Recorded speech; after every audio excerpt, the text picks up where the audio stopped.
It's Tuesday Tips with Tina B. So excited to have you here today and focusing on word choice and the importance of the words. I remember just about a week or so ago, I was having a conversation with a good friend of mine, and she's been dabbling into writing poetry, something that she has done for quite some time.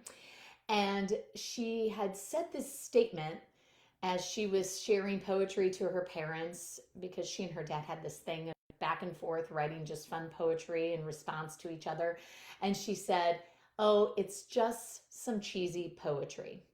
And I thought it was really interesting when she used the word just, because when you put that qualifier, it takes away the power of what you believe your work is. So instead of saying, "I'm writing cheesy poetry," it's just cheesy poetry. The just emphasizes that maybe it's not worthy or good enough. And we talked about this, and she thought, oh my gosh, I have to take out the word just.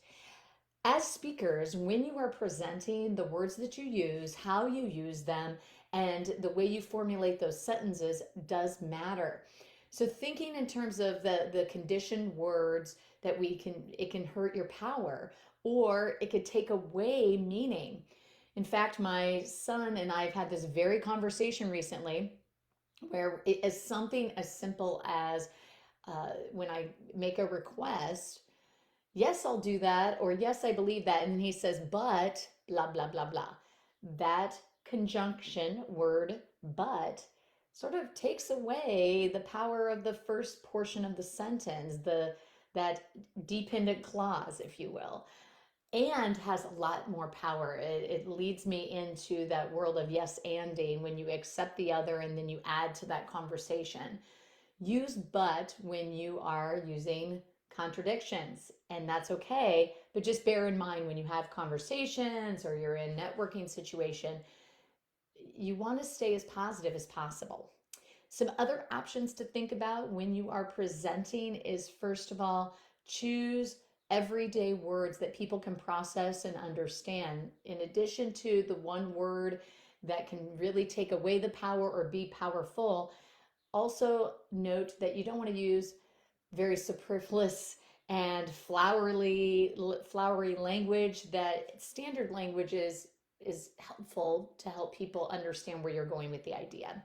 So say what you mean what you say. Simple words like tall, eat, forget, things of that nature. Second, in addition to choosing everyday words, avoid cliches, buzzwords like piece of cake or synergy. And finally, third, choose appropriate, neutral, and inclusive language when you're communicating with other groups of people, not only virtually, but in person. How do you get better when it comes to enriching your vocabulary? Just reading. I've been reading a wide range of nonfiction books lately. What I'm going to do is stretch myself this summer. I'm participating along with my husband and son in our summer reading program. So it's getting me to do fun graphic novels, different types of genres and authors that I'm not used to that are more in the world of fiction. And so it's doing that helps increase our vocabulary.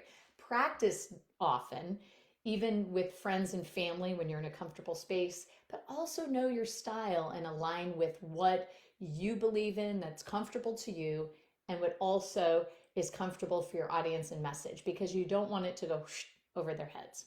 So moving forward, note the power of words, that they do matter.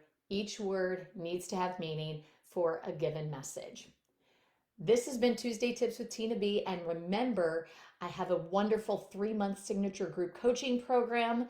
The doors are open right now and would love to have you join if you want to up-level your speaker style and anchor in the confidence of being the magnetic speaker that you are. Definitely direct message me for more information if you're interested in joining this powerful, the Magnetic Speaker Blueprint coaching program.